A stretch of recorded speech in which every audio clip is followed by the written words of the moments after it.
Assalamualaikum warahmatullahi wabarakatuh. Perkenalkan, nama saya Nur Hidayati Hamzah. Di sini saya akan menjelaskan tentang modul input-output atau unit masukan dan keluar. Yang pertama, saya akan menjelaskan tentang sistem komputer unit masukan atau keluaran. Jadi, seperti yang kita ketahui bahwa uh, unit masukan atau keluaran ini terdapat di hampir setiap komputer. Jadi setiap komputer itu memiliki yang namanya modul input atau output, di mana komputer menyediakan perangkat untuk menghubungkan dunia luar atau perangkat luar dengan agar terhubung dengan komputer. Jadi bisa sederhananya unit masukan dari keluaran dan masukan atau modul input dan output adalah perangkat yang disediakan komputer agar tujuan pengguna untuk menghubungkan perangkat luar dengan komputer itu dapat bekerja secara optimal dan sesuai dengan yang kita inginkan. Langsung saja. Nah, proses masuknya proses masuknya perangkat luar ke dalam komputer atau bisa kita bilang sebagai sistem modul input dan output ini tidak serta-merta langsung terhubung dengan komputer. Terdapat beberapa kinerja yang tidak bisa kita jangkau, tidak bisa kita lihat, namun kita bisa pelajari alurnya sehingga kita dapat memahaminya. Jadi yang perlu dipahami terlebih dahulu bahwa modul input-output atau modul I/O ini dia bertanggung jawab atas pengontrolan yang terjadi begitu perangkat luar masuk ke dalam komputer. Jadi dia bertugas mengawasi atau dia menjadi penanggung jawab agar apa yang ditampilkan setelah perangkat luar itu masuk ke dalam komputer sesuai dengan yang diinginkan oleh pengguna. Nah, perangkat modul input dan output ini dia juga bertanggung jawab atas pertukaran data yang terjadi. Maksudnya apa? Jadi, begitu perangkat luar masuk ke dalam komputer, terjadi pertukaran data antara di dalam komputer, data dalam komputer dengan perangkat luar yang masuk ke dalam komputer. Jadi terjadi pertukaran data di situ, misalnya ketika flash disk yang masuk, dia akan memindahkan datanya ke dalam memori komputer. Nah, modul input atau output, modul input atau output atau modul I/O ini, dia akan menghasilkan antarmuka internal dalam komputer atau dalam bahasa Inggrisnya yaitu interface. Interface ini seperti yang kita lihat seperti software pada komputer yang sering kita lihat sehari-hari, dan juga menghasilkan modul I/O ini akan menghasilkan antarmuka dengan perangkat eksternalnya untuk menjalankan fungsi-fungsi pengontrolan. Fungsi-fungsi pengontrolan seperti yang sudah dijelaskan bahwa seperti bagaimana pertukaran data terjadi atau apa yang terjadi atau uh, um, sistem yang terjadi begitu perangkat luar masuk dan fungsi-fungsi dijalankan itu adalah tanggung jawab dari modul I. Jadi dapat disederhanakan atau dapat disimpulkan bahwa modul I/O ini memiliki fungsi yang pertama yaitu kontrol dan kewaktuan. Maksudnya dia mengontrol segala aktivitas yang berhubungan dengan perangkat luar yang masuk ke dalam komputer. Dan kewaktuan yang dimaksud adalah dia juga mengatur waktu yang dipakai atau waktu yang terpakai begitu perangkat luar masuk ke dalam komputer. Dan fungsi yang kedua yaitu komunikasi CPU. Jadi maksudnya yaitu modul I/O ini dia bertanggung jawab atau dia bekerja kepada bagaimana sampai perangkat luar yang masuk ke dalam komputer itu dapat terbaca oleh CPU dan dapat ditampilkan sehingga sesuai dengan apa yang diinginkan oleh user. Nah, fungsi ketiga yaitu komunikasi perangkat eksternal. Maksudnya apa? Komunikasi perangkat eksternal itu maksudnya ketika sebuah perangkat eksternal yang kita ketahui seperti printer atau mesin fotokopi yang dapat dihubungkan. Nah, hal itu termasuk salah satu implementasi dari modul input atau output yang dan kedua alat tadi itu tidak lupa dia dihubungkan dengan komputer. Jadi dinamakan fungsi dari modul input output karena dia berhubungan dengan komputer. Kedua alat ini adalah perangkat luar yang dihubungkan dengan komputer. Fungsi yang ketiga yaitu pembufferan data. Jadi modul input output ini dia juga memiliki fungsi dalam terjadinya pembufferan data. Pembufferan data itu proses ketika perangkat luar ini masuk, maka terjadi proses pembacaan yang tidak dapat dihitung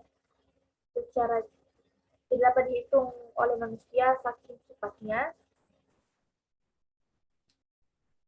dan hal itu terjadi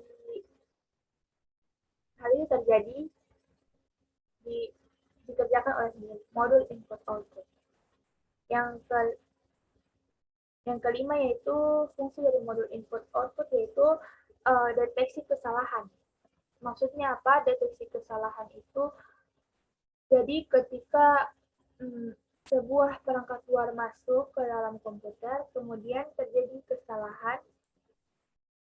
Mendeteksi kesalahan ini maksudnya ketika perangkat luar ini masuk, kemudian dia tidak sesuai atau medianya itu tidak ada di komputer.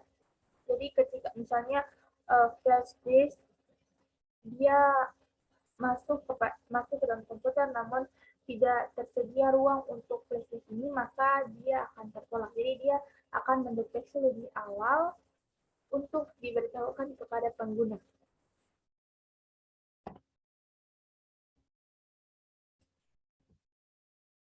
Selanjutnya saya akan membahas tentang prinsip dan teknik unit masukan dan keluaran. Jadi prinsip dari unit masukan dan keluaran ini adalah dia mengontrol segala aktivitas atau sampai dari awal proses masuknya perangkat luar sampai dapat ditampilkan di komputer. Prinsip lainnya dari unit masukan dan keluaran ini, dia masuk melalui perangkat yang disebut modul input-output, yang kemudian ditampilkan secara interface atau antarmuka.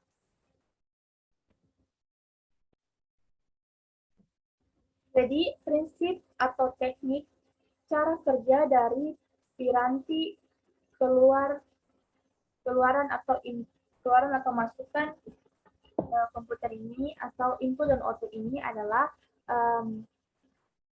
pertama dia akan melakukan bagaimana teknik masuknya perangkat luar komputer sehingga dapat terbaca oleh komputer. Yang pertama yaitu dia akan melakukan kontrol atau pada prosesnya disebut kontrol line. Di tahap ini akan terjadi begitu perangkat luar masuk ke dalam komputer akan terjadi pengkontrolan atau di mana akan terjadi perangkat luar ini akan diawasi atau bahasanya itu seperti itu, diawasi untuk menuju kepada data line. Data line ini tahap berikutnya begitu komputer dapat menerima perangkat luar ini. Jadi atau bahasanya dia akan terjadi operator logika di dalamnya. Apakah komputer akan menerima ya atau tidak? Jika sesuai atau ya, maka dia akan langsung menuju kepada data line. Nah, data line ini dia akan perangkat luar yang masuk ini dia akan menerima data sehingga data-data yang tersusun itu kemudian akan dijalurkan kepada address line. Jadi data-data ini misalnya data ini misalnya terdiri atas beberapa ciri-ciri kalau seperti Indonesia seperti ciri-ciri sehingga dia mendapatkan alamat. Jadi kalau di komputer dia akan mendapatkan datanya, kemudian akan diteruskan kepada alamat address line sehingga dia mendapatkan alamat yang tepat. Nah, pada ketiga jalur ini dijalankan melalui yang sering kita sebut dengan sistem bus. Jadi dia akan berproses dia bertahap sampai kepada address line. Ketika mendapat alamat, lalu dia akan menuju kepada memori utama atau CPU sehingga dapat ditampilkan sesuai dengan yang diinginkan oleh pengguna.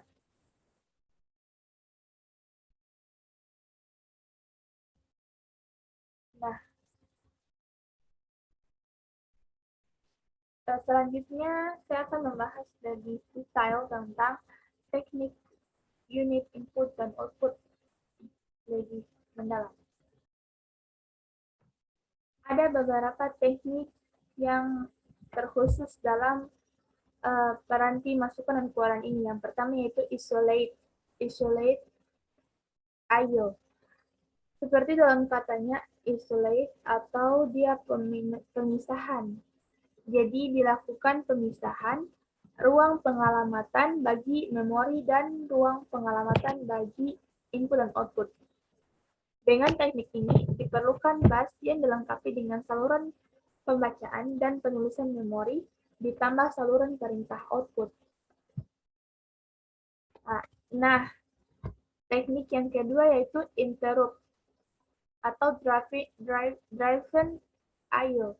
Jadi interrupt atau proses di mana terjadi penyinggahan atau penangguhan. Mekanisme prosesnya yaitu CPU mengeluarkan perintah input dan output pada modul input dan output bersamaan perintah I/O ini dijalankan modul, maka CPU akan melakukan eksekusi perintah-perintah lainnya. Contoh penerapannya seperti ketika kita sedang menggunakan Microsoft Word. Ketika kita sedang mengerjakan aktivitas di dalamnya, kemudian sambil kita mendownload entah itu ekstensi atau apa yang kita download di website, mendownload website atau mendownload gambar, maka itu akan tetap dilakukan secara otomatis tanpa ditangguhkan. Misalnya ketika kita melakukan dua aktivitas tersebut secara bersamaan, kemudian kita diminta untuk menghentikan suatu kegiatan. Misalnya menghentikan aktivitas mengetik di Word, itu tidak terjadi. Nah, karena dia sudah terjadi secara otomatis, kedua aktivitas tadi akan terjadi secara bersamaan dan akan diperlihatkan kepada user, akan diperlihatkan sehingga kita bisa membaca bahwa aktivitasnya itu sudah selesai atau tidak. Teknik yang kedua yaitu